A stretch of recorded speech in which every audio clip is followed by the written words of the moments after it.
போதைப்பொருள் கடத்தல் வழக்கில் கைது செய்யப்பட்ட ஜாஃபர் சாதிக் விசாரணைக்காக சென்னை அழைத்து வரப்பட்டார். டெல்லியிலிருந்து இன்று காலை விமானம் மூலம் சென்னை அழைத்து வரப்பட்டார் ஜாஃபர் சாதிக்.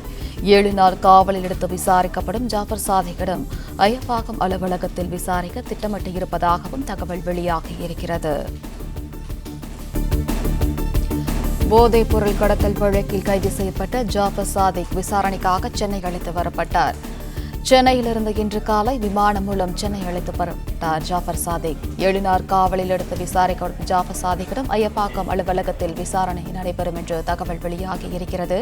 இது குறித்தான முழு விவரங்களுடன் இணைகிறார் செய்தியாளர் வினோத்குமார். வினோத்குமார், வணக்கம். விவரங்களை நீங்க பதிவு பண்ணலாம்.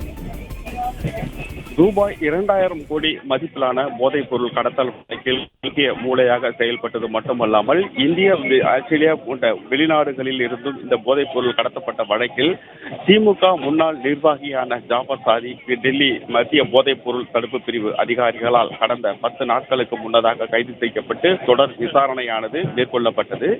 இந்த நிலையில் அவரிடம் பெறப்பட்ட வாக்குமூலத்தின் அடிப்படையில் தொடர் கிடுக்குப்பிடி விசாரணையானது தொடர்ந்து வரக்கூடிய நிலையில் ஜாஃபர் சாதிக்கிடம் பாட்டியாலா நீதிமன்றத்தில் மத்திய போதைப் பொருள் தடுப்பு பிரிவு அதிகாரிகள் 7 நாள் காவலில் எடுத்து விசாரிப்பதற்கு தேவையான முகாந்திரத்தை அடுத்து அங்கு பல்வேறு அவருடன் நடத்த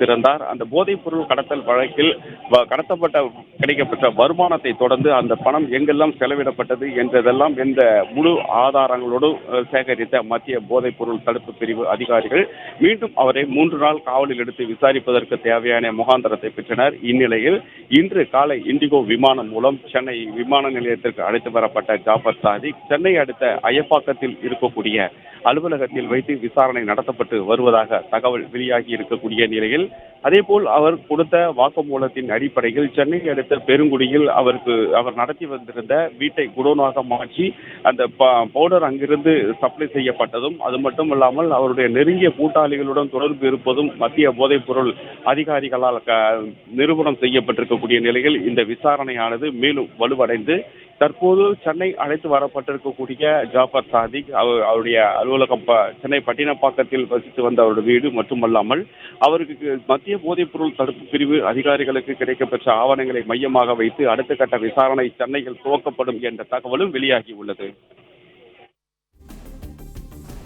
விவரங்களுக்கு நன்றி வினோத்.